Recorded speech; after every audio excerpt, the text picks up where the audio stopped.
The Fat Controller sat in his office listening to the noise outside. The passengers were angry. The station master came in. "There's trouble in the shed, sir. Henry is sulking, there's no train, and the passengers are saying this is a bad railway." "Indeed," said the Fat Controller, "we cannot allow that." He found Gordon, James, and Henry looking very cross. "Come along, Henry, it's time your train was ready." "Henry's not going," said Gordon. "We won't shunt like common tank engines. That was Thomas's job. We are important tender engines. You fetch our coaches and we will pull them. Tender engines don't shunt." "Oh, indeed," said the Fat Controller. "We'll see about that. Engines on my railway do as they are told." And he hurried away to find Edward. The yard has never been the same since Thomas left to run his branch line, he thought sadly. Edward was shunting. "Leave those trucks, please, Edward," said the Fat Controller. "I want you to push coaches for me in the yard." "Thank you, sir, that will be a nice change." "That's a good engine. Off you go, then."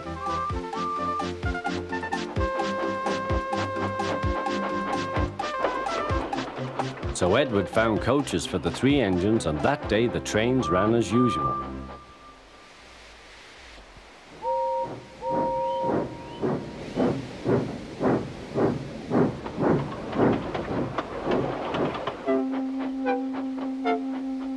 But next morning, Edward looked unhappy. Gordon came clanking past, hissing rudely. "Bless me," said the Fat Controller, "what a noise."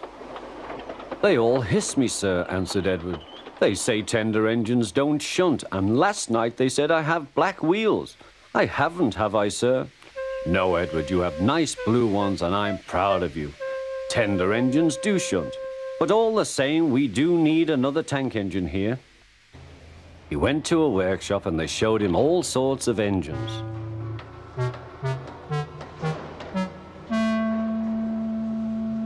At last he saw a smart little green engine with 4 wheels. "That's the one," he thought. "If I choose you, will you work hard?" "Oh, sir, yes, sir." "That's a good engine. I'll call you Percy." "Yes, sir, thank you, sir," said Percy, and the Fat Controller brought him back to the yard. "Edward," he called, "here's Percy. Will you show him everything?" Percy soon learned what he had to do, and they had a happy afternoon.